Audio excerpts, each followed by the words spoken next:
പ്രാവശ്യം ഇപ്പോൾ പയ്യന്നൂർ സെൻട്രൽ ബസാറിലാണുള്ളത്. ഈ സെൻട്രലിൽ ഒരു സർക്കിള് വരുന്നതുമായി ബന്ധപ്പെട്ട വിഷയങ്ങള് പച്ചവെളിച്ചം തന്നെ വാർത്തയായിട്ട് നൽകിയിരുന്നു. അതുപോലെ തന്നെ നമ്മുടെ ഒരു പട്ടണത്തിന്റെ വികസനം മുൻനിർത്തിക്കൊണ്ട് സെൻട്രലിൽ ഒരു സർക്കിൾ ഉണ്ടാക്കുന്നുണ്ട്. കാരണം നമ്മൾ ഇവിടെ ഭയങ്കര ബ്ലോക്കാണ്, പയ്യന്നൂർ ടൗണിൽ മൊത്തം ബ്ലോക്കാണ്. അതിന് ഒരുപാട് കാരണങ്ങളുണ്ട്.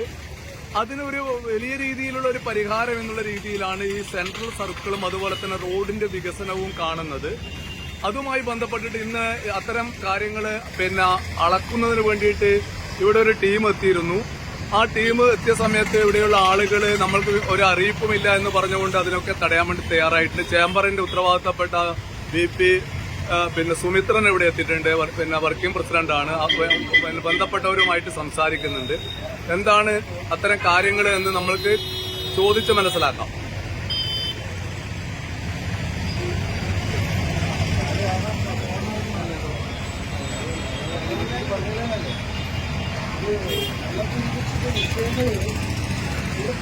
വികസനത്തിൽ എഴുതല്ല നമ്മൾ. പക്ഷേ വികസനവുമായിട്ട് ബന്ധപ്പെട്ടിട്ട് നിങ്ങൾക്ക് യാതൊരു ഇൻഫർമേഷൻ കിട്ടിയില്ല. നിങ്ങളിപ്പോൾ പെട്ടെന്ന് രാവിലെ നമ്മളൊരു മാർച്ച് ചെയ്യുന്നുണ്ട് എന്ന് പറയുന്ന സമയത്ത് ഒരു ഏഴ് വേറെ വരികയാണ്. എങ്ങനെയെല്ലാം കൂടുതലുകളുണ്ട് വ്യാപാരികളെ ബോധ്യപ്പെടുത്തും.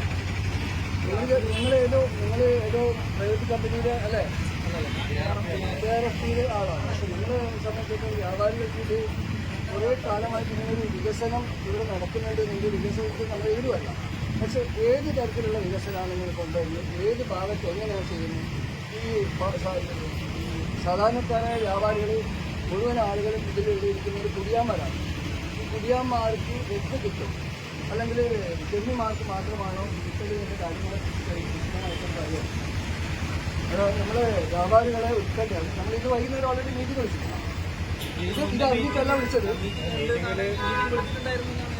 ഇന്ന് വൈകുന്നേരം ഓൾറെഡി മീറ്റിംഗ് വിളിച്ചിട്ടുണ്ട്. ഇതിന് മുമ്പ് മീറ്റിംഗ് വിളിച്ചിട്ടാണ്. നമ്മൾ ഈ വിഷയത്തിൽ വന്നിട്ട് MLA-നും നമ്മളെ വിശദീകരിച്ചിട്ട് MLA-നും വന്ന് വിശദീകരിച്ചിട്ട് അങ്ങനെ ഇതിൽ ഇറങ്ങിയിട്ടൊന്നും ഇറങ്ങിയില്ല.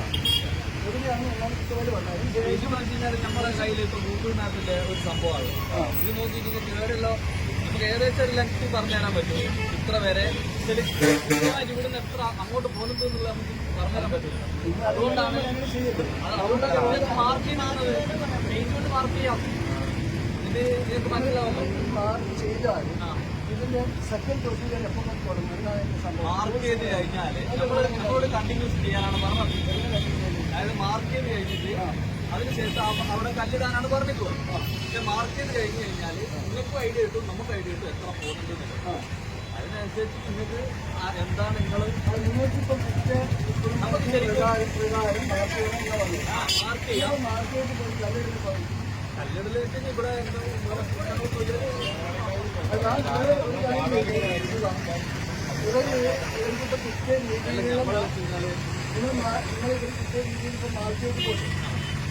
പരിഗണിക്കുന്നതിന് മുമ്പ് നമ്മളായിട്ട് ശേഷം കാര്യങ്ങൾ മുമ്പോട്ട് കൊണ്ടുപോകും. അതിൽ നമ്മളിപ്പോൾ മാർക്ക് ചെയ്തിട്ട് കൃത്യമായിട്ട് അതിന്റെ ഡിസ്കഷൻ അതിനു ശേഷം കല്ലുകളുടെ പരിപാടി ആ പ്രൊസീജിയർ മുമ്പോട്ട് കൊണ്ടുപോകും. വ്യാപാരികളെ കൂടി വിശ്വാസം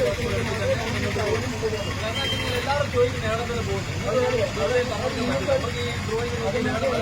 നിങ്ങൾക്കും അറിയില്ല.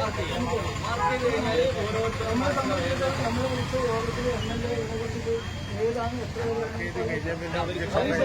അതിനുശേഷം പത്രമാണ് ഇങ്ങനെ ഒരു സംഭവം ഇങ്ങോട്ട് 300 പോലും പറഞ്ഞു.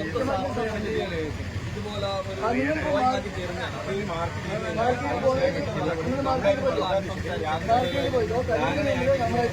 നമ്മളായിട്ട് ആരാണ് നമുക്ക് ഈ ജംഗ്ഷൻ ഇംപ്രൂവ്മെന്റിന്റെ ഒരു ഡ്രോയിങ് തന്നിട്ടുണ്ട്. ഒരു ഓട്ടോകാഡ് ഡ്രോയിങ് വിപുലമായിട്ടുള്ള ഇവിടെ 4 വരിയാണ്.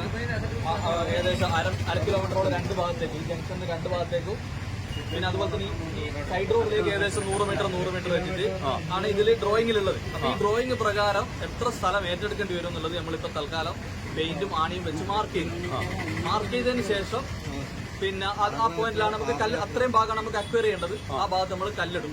കല്ലിടുന്നതിന്റെ മുന്നേ ഡിസ്കഷൻ നടത്താന്നുള്ള ഇപ്പൊ വ്യാപാരികളും ചോദിക്കുന്നത് ഇവിടെ വരെ പോകുന്നില്ല. നമുക്ക് ഈ ഡ്രോയിങ് നമുക്ക് പറഞ്ഞു കൊടുക്കാൻ പറ്റില്ല. അതിന് വേണ്ടിയിട്ട് ഒന്ന് മാർക്ക് ചെയ്ത് വെക്കുന്നു ആദ്യം. അതുപോലെ തന്നെ നിങ്ങൾ ഏത് ഡിപ്പാർട്ട്മെന്റാ? ഞാൻ KRF, Kerala road fund board. അതെ. അത് കിഫ്ബി ഫണ്ട് ചെയ്യുന്ന വർക്ക് നോക്കി നടത്തുന്ന ചുമതലയുള്ളത് KRF-ക്കാണ്. PWDന്റെ ഒരു ഇത് തന്നെയാണ്. ഡെപ്യൂട്ടേഷനിൽ ആൾക്കാർ വന്നിട്ടുള്ള ഒരു അവരാണ് ഈ വർക്ക്. അത് നിങ്ങൾ മൊത്തത്തില് വേണ്ടുന്ന നിങ്ങൾ ഇത് പ്രകാരം ഉള്ള മാർക്കിംഗ് ഇംപ്രൂവ്മെന്റ് വർക്കിന് എത്ര സ്ഥലം വേണോ ആ സ്ഥലം മൊത്തം നമ്മൾ മാർക്ക് ചെയ്തു. എന്നിട്ട് പിന്നെ ഡിസ്കഷൻസ്, നമുക്ക് വ്യാപാരികൾക്ക് അങ്ങനെ ഒരു ആശങ്ക ഉണ്ടെങ്കിൽ അവരുടെ ഡിസ്കഷനെല്ലാം കഴിഞ്ഞിട്ട് നമ്മള് ഇവിടെ കല്ലിടുന്ന മാറ്റം വരുന്നുണ്ടെങ്കിൽ അതിന് കണക്കായിട്ട്. ആയിക്കോട്ടെ. സാറിന്റെ പേരെന്താ? എന്റെ പേര് സ്വാതിരാജ്. സ്വാതിരാജ് അല്ലേ? സ്വാതിരാജ്. ഞാൻ പ്രൊജക്ട് എഞ്ചിനീയറാണ്. Okay, thank U.